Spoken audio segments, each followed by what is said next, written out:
শুভ সকাল বন্ধুরা, তোমরা সবাই কেমন আছো?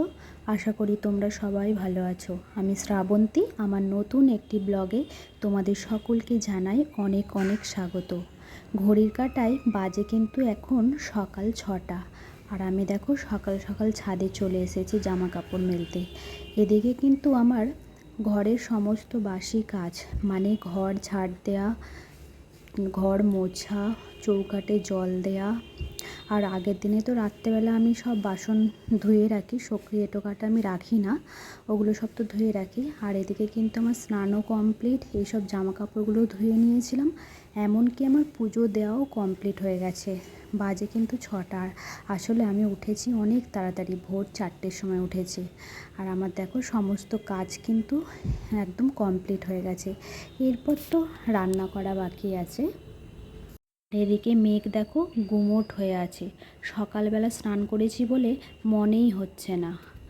আর দেখো আগের দিন বিকেলবেলা করে, মানে আমি প্রতিদিন বিকেলবেলা করে এই গাছগুলোয় জল দিয়ে যাই, আর আমি না আগের দিন আর আসা হয়নি বিকেলে।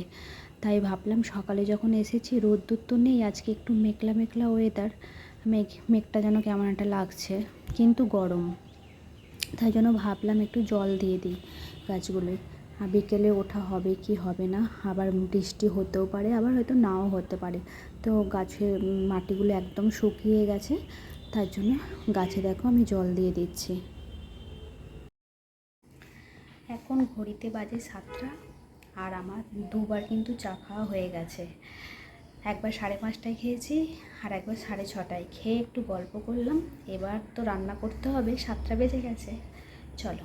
আর দেখো আজকে আমি কিন্তু ভোরবেলা একদম 4টে আম কুড়িয়েছি আমাদের গাছের, একসাথে 4টে পেয়েছি আজকে। প্রতিদিন একটা দুটো করে পাই, আজকে আবার দেখলাম একসাথে 4টে পড়েছে। এরপর তো চলে এলাম রান্নাঘরে। আর এই বেগুনটা যেদিন আমার বর এনেছিল সেদিনই দেখে বেশ লোভ লাগছিল, সেদিনই ভেবেছিলাম যে মাছ দিয়ে ঝোল করব, তাই আজকে বের করে আনলাম মাছ দিয়ে ঝোল করার জন্য। আর কি জানো তো, আমার মনে হয় প্রতিটা গৃহিণীর মনে হয় রান্নাঘরেই অর্ধেকটা টাইম কেটে যায়। দেখো বন্ধুরা, আমি আজকে কাতলা মাছ রান্না করব। কাতলা মাছটা ফ্রিজ থেকে বের করে নিয়েছি অনেকক্ষণ। আর এদিকে মাছটা রান্না করব কিন্তু আলু আর বেগুন দিয়ে। তার জন্য কিন্তু পেঁয়াজ কুচি করে নিয়েছি, কাঁচা লঙ্কা, আর এখানে আদা থেতো করে নিয়েছি, আদা রসুন, একটুখানি মশলা তো আর বাটলাম না শিলে। টমেটো কেটে নিয়েছি, আর এখানে পেঁয়াজটা ঘেঁষায় ঘেঁষে নিয়েছি। এগুলো দিয়ে এবার আমি মাছের ঝোল করব। বন্ধুরা, রান্নার অনেক টাকা থাকে, একবারে রান্না করে তোমাদের দেখাবো, চলো। দেখো বেগুন আলু দিয়ে আমার কাতলা মাছের ঝোল একদম রেডি হয়ে গেছে। আর এখানে হাঁড়ি ভর্তি ভাত, আর এটা আগের দিনের একটু ওই চিংড়ি মাছের মাথা বাটাটা আছে, আর এখানে উচ্ছে আলু ভাজা হয়ে গেছে আজকে আমার রান্না। দেখো বন্ধুরা কত বাসন পড়েছে। আর আমার কিন্তু ব্রেকফাস্ট হয়ে গেছে, বর খেয়েও অফিস বেরিয়ে গেছে, আর এখন বাজে কিন্তু 9টা 10।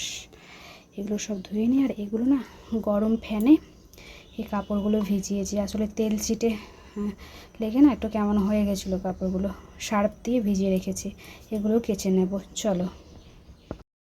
তবে জানো তো, রান্না করতে করতে আমার অনেকগুলো বাসন কিন্তু ধোয়া হয়ে গেছে। আর এই বাসনগুলো ধুলাম না কেন বলো তো, আমার বরকে যখন আমি খেতে দিই সকালে, আর তখন না আমিও আমার ব্রেকফাস্টটা খাওয়ার জন্য তাড়াহুড়ো করি, কারণ আমার না একা একা ভালো লাগে না। ওকে যখন খেতে দিই তখন আমিও চেষ্টা করি যেন ও আর আমি একসাথে খাই। ওই জন্য বাসনগুলো আমি সব রেখে দিয়েছিলাম, ভেবেছিলাম তো আর তো কোনো কাজ নেই, পুজো দেওয়াটা হাতে নেই, তো আমার তো সব কাজ হয়ে গেছে, তো এগুলো না হয় আস্তে ধীরে আস্তে করি। আসলে কি বলো তো, দুপুরবেলাও আমি একাই খাই, আবার সকালবেলার খাবারটাও আমি একা খাবো, তাই সবসময় চেষ্টা করি যেন ওর সাথে বসে খেতে পারি। আর এই কাপড়গুলো তো 2 দিন ছাড়াই তেল চিটে হয়ে যায়, তাই না আমি ফ্যানের মধ্যেই বেশিরভাগটা সার্ফ দিয়ে ভিজিয়ে রাখি, দেখি বেশ ভালো পরিষ্কার হয়। আর জানো তো আজকে তো অনেক তাড়াতাড়ি ঘুম থেকে উঠেছি, আর হাতে না অনেক টাইম আছে, তাই ভাবছি আজকে অনেকগুলো কাজ করা যাবে, আদার্স কাজগুলো হাত দেওয়া যাবে। তাড়াতাড়ি উঠলে কিন্তু অনেক কাজ করা যায়। তো বন্ধুরা, আমার বাসন কিন্তু সমস্ত ধোয়া হয়ে গেছে, একদম বেসিন সমস্ত কিছু, গ্যাস সব পরিষ্কার ক্লিন করে নিয়েছি, আর নিচেটাও পরিষ্কার করে নিয়েছি। নিচেটা যে কতবার পরিষ্কার হয়, সকালে একবার হয়ে গেছে, এখন রান্না করে হয়েছে, আবার রাতে হবে, আর গ্যাস তো দুপুরবেলাও হবে। এই হয় গ্যাসের ঘরটা আমাকে, মানে রান্নাঘরটা আমাকে কতবার পরিষ্কার করতে হয়। বন্ধুরা, ঘড়ির কাঁটায় বাজে কিন্তু এখন 9:45, আর দেখো এদিকে আমি সিঁড়িটা ঝাড় দিতে চলে এসেছি। সপ্তাহে একদিন মোছা হয় সিঁড়িটা, আর তার জন্য আমি ভোরবেলায় উঠে করতে পারতাম, কিন্তু আমার বর একটু তাড়াতাড়ি অফিস যাবে, তাই হলো না, তখন আমি করিনি। আমি ভাবলাম ও অফিস বেরিয়ে গেলে আস্তে ধীরে আস্তে আমি সিঁড়িটা তখন মুছে নেব, তার জন্যই চলে এসেছি। আর জানো তো, সিঁড়িটা বেশিরভাগ মোছা হয় আমার বরের ছুটির দিনে, মানে মঙ্গলবার। যারা আমার ভিডিও দেখো তারা জানো আমার বরের ছুটির দিন কিন্তু মঙ্গলবার। দেখো বন্ধুরা, আমাকে কি কেউ দেখে বলবে আমার চান হয়ে গেছে?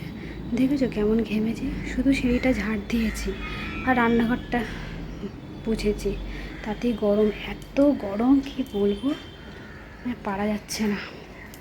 আমাকে মনে হয় আবার স্নান করতে হবে। চলো সিঁড়িটা মুছি। আসলে সিঁড়িটা মোছা হয় মঙ্গলবার করেই। ওই যে আগের দিন আমার ব্লগে বললাম না যে আমার বরের সাথে আমি একটু বেরোবো, কাজ আছে, তার জন্য সেদিন আর মোছা হলো না। তাই আজ বুধবার, আজকেই ভাবলাম সিঁড়িটা পরিষ্কার করে নিই। আসলে স্নান করা, পুজো দেওয়া, রান্না করা, সংসারের কিন্তু এগুলোই বড় কাজ। এগুলো হয়ে গেলে না মনে হয় সব কাজ হয়ে গেছে। আর আমার এগুলো হয়ে গেছেই বলে এই কাজগুলো, তার জন্য এই কাজগুলো আমি করতে পারছি। আসলে কি বলো তো, তা না, আসলে আমি অনেক তাড়াতাড়ি ঘুম থেকে উঠেছি বলেই এত কাজ আমি করে নিতে পারছি। আর এদিকে দেখো আমি সোফার চাদরগুলোও সব একদম ধুয়ে নেব। আর আজকে কিন্তু এগুলো ধোবো না, সব তুলে নিচ্ছি, মোছামুছি করে নেব। অনেক দিন ধোয়া হয়নি, ধুলোও পড়েছে, তাই এগুলোই ভাবছি আজকে করে নেব কাজ। আর একটু সার্ফ জল করে নিয়ে এলাম, চেয়ারগুলো সব ময়লা হয়েছে, ওগুলো একটু ভালো করে মুছে নিলাম। আর টেবিলটাও আমাকে পরিষ্কার করতে হবে, টেবিলটাও দেখছি এলোমেলো হয়ে গেছে। আর টেবিলটা না 2 দিন ছাড়াই পরিষ্কার করি, ওই যে ধুলো যে কোথা থেকে আসে। আর টেবিলটাও তাই ভাবলাম গুছিয়ে নিয়ে এলাম। দেখো বন্ধুরা, এগুলো কিন্তু সব ওয়াশিং মেশিনে দিয়ে দেব, হয় বিকেলে চালিয়ে দেবো মেশিনটা, না হলে কাল একদম সকাল সকাল চালিয়ে দেব, এখন আর হবে না। তো বেডশিট, সোফার কভার, তারপরে চেয়ারের কভার, এগুলো সব কিন্তু আমি ওয়াশিং মেশিনে ধুই। আর জামা কাপড়গুলো আমি হাতেই কিন্তু ধুয়ে নিই, আমার কিন্তু ধোয়া খুব তাড়াতাড়ি হয়। দেখো আমি কিন্তু সব ক্লিন করে নিয়েছি একদম। ওই চাদরগুলো সব কালকে ধুয়ে বা আজকে বিকেলে ধোবো, কালকে তো সকালে মেলবো যদি বিকেলে ধুই, তারপর পেতে দেবো। কিন্তু এগুলো সব মুছে ক্লিন করে নিয়েছি, চেয়ারটাও মুছে নিয়েছি, এদিকে চেয়ারগুলো সব মুছে নিয়েছি, টেবিলটা একদম ক্লিন করে নিয়েছি, এলোমেলো ছিল, ধুলোও পড়েছে। আর এই টিভিটাও একদম কলিং দিয়ে একদম ক্লিন করে দিয়েছি। দেখো বন্ধুরা, এখন বাজে কটা জানো? 11টা বাজতে 10 মিনিট বাকি। চুলটা না ভিজে, ওই জন্য ছেড়ে দিয়েছি, এবার ফ্যানটা ছাড়বো, ছেড়ে একটু রেস্ট নেব। আর এদিকে কিন্তু আমার সমস্ত কাজ কমপ্লিট হয়ে গেছে, শুধু ছাদে যাব, জামা কাপড়টা নিয়ে আসব। আসলে সেই উঠেছি ভোর 4টে থেকে, এখনও বসার কিন্তু সুযোগটা হয়নি, এই বসে তোমাদের সাথে একটু কথা বলছি। তারপরে এবার যাব ছাদে, ছাদ থেকে জামা কাপড়গুলো নিয়ে আসব। আর আমার কিন্তু ঘর ঝাঁট দেওয়া হয়ে গেছে, বিকেলবেলা আর ঝাঁট দিতে হবে না, এখন সব ঝাঁট দিয়ে একদম কমপ্লিট করে নিয়েছি কাজ। জামা কাপড়টা নিয়ে আসবো, এখন আর ভাঁজ করব না, একেবারে বিকেলবেলাই করবো এই কাজটা। দুপুরবেলা একটু খেয়ে দিয়ে, এখন তো বাজে, এখন 11টা বাজে না, খাবো 1টার সময়, খেয়ে একটু রেস্ট নেব। রেস্ট নিয়ে আমার কিন্তু দুপুরে আমি ভিডিও এডিট করার কাজ করি, তোমরা জানো, যারা আমার ভিডিও দেখেছো তারা তো জানো। আর বেশ আনন্দ আনন্দ লাগছে, জানো তো, তাড়াতাড়ি কাজগুলো কমপ্লিট হয়ে গেছে, বেশ ভালোই লাগছে। নাহলে কি তাড়াহুড়া, সত্যি কথা বলতে এইরকম তাড়াতাড়ি যদি ঘুম থেকে উঠতে পারি না, তাহলে কাজগুলো বেশ সুন্দরভাবে হয়ে যায়, খুব তাড়াতাড়ি হয়ে যায় আর অনেক কাজ করা যায়। দেখো আমার সব কাজ কমপ্লিট হয়ে গেছে, তারপরে দেখো অনেক কাজ কিন্তু আমার আজকে হয়েছে। হ্যাঁ, আর এত গরম তো, আর এখন আরও কাজ করা যায় কিন্তু এখন আর ইচ্ছে করছে না। তাহলে বন্ধুরা, আজ ভিডিওটি এই পর্যন্তই থাক। আমার ভিডিওটি যদি তোমাদের ভালো লেগে থাকে তাহলে কি করতে হবে? Like, comment, share and subscribe করে দিও। ভালো থেকো, সুস্থ থেকো, সাবধানে থেকো। আবার দেখা হচ্ছে নতুন একটি ব্লগে। টাটা বন্ধুরা।